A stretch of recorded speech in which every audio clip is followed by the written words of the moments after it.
שלום, היום נעשה הדרכה על עץ השקמה. נתחיל בסיפור קצר.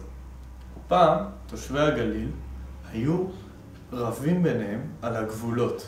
תושבי הגליל העליון נגד תושבי הגליל התחתון. הם טענו זה שטחים שלנו, הם אמרו זה שטחים שלנו.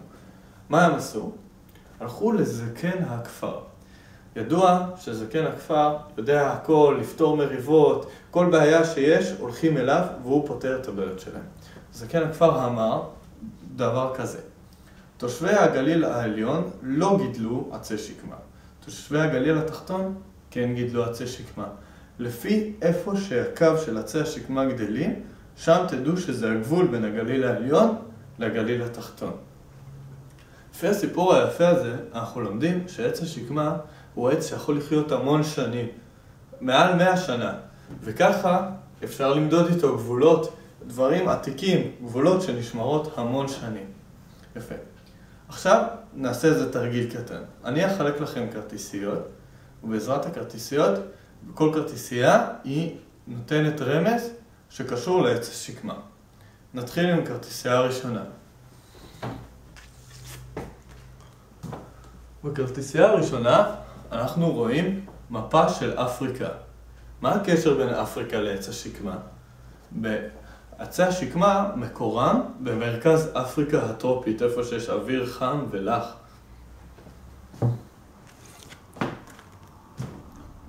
בכרטיסייה השנייה אנחנו רואים זן מסוים שקוראים לו צירעת אפיקוס.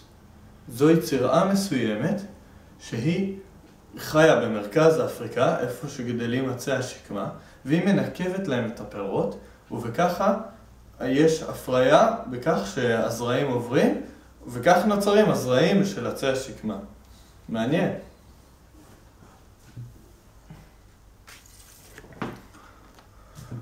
פה אנחנו רואים כיסא מעץ.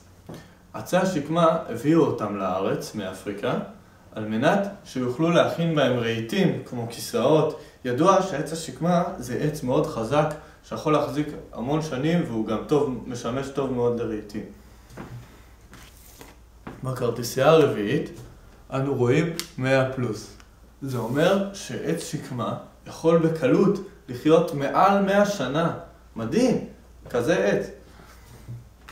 בכרטיסייה האחרונה אנו רואים את סמל עיריית חולון. מה שמיוחד בסמל עיריית חולון זה שבעיר יש עץ שקמה. זה הסמל של העיר. ואפילו בעיר כיום יש עצי שקמה מאוד עתיקים. מה הקשר בין חולון לעצי השקמה? העיר חולון במהלך המלחמות עברה הרבה שינויים והתפרקה ונבנתה מחדש. קוראים לה זה עיר שמשתקמת. כמו עץ השקמה. מכאן שמו משתקם. עץ השקמה הוא משתקם. מה זאת אומרת? נכון, הזכרנו קודם את הצירעה שהיא גורמת להפריה של העץ, אז בארץ אין את הצירעה הזאת. איך העץ מתרבה בארץ? ככה. אפשר לקטוף ממנו ענף, להשריש את הענף במים ולשתול את הענף באדמה, ומענף כזה גדל עץ שלם. קוראים לשיטה הזאת איחורים. כל עצי השקמה שניטעו בארץ ניטעו בצורת איחורים, ובכך גדלים עצי שקמה בארץ, בגלל שאין את הצירעה הזאת. בעצם מענף מסכן גדל עץ שלם, זה מראה שהעץ יכול להשתקם מאוד בקלות. לכן קוראים לו שקמה. והעיר חולון גם היא משתקמת. אז בואו נעשה סיכום קצר. יש לנו את יבשת אפריקה, ששם גדלים עצי שקמה, ושם יש את זן הצירעה שגורם לה להתרבות. בארץ אין את הצירעה הזאת, לכן בארץ מרבים את עצי השקמה באמצעות איחורים.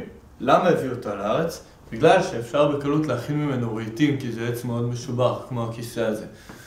אוקיי? עוד אופציה, בגלל העץ הוא טוב בארץ לגבולות או לדברים כאלה, כי בגלל שהוא חי מעל 100 שנה. והעיר חולון לקחה ממנו השראה על הסמל של העיר שלה. עד כאן 5 דקות על עץ השקמה. ביי.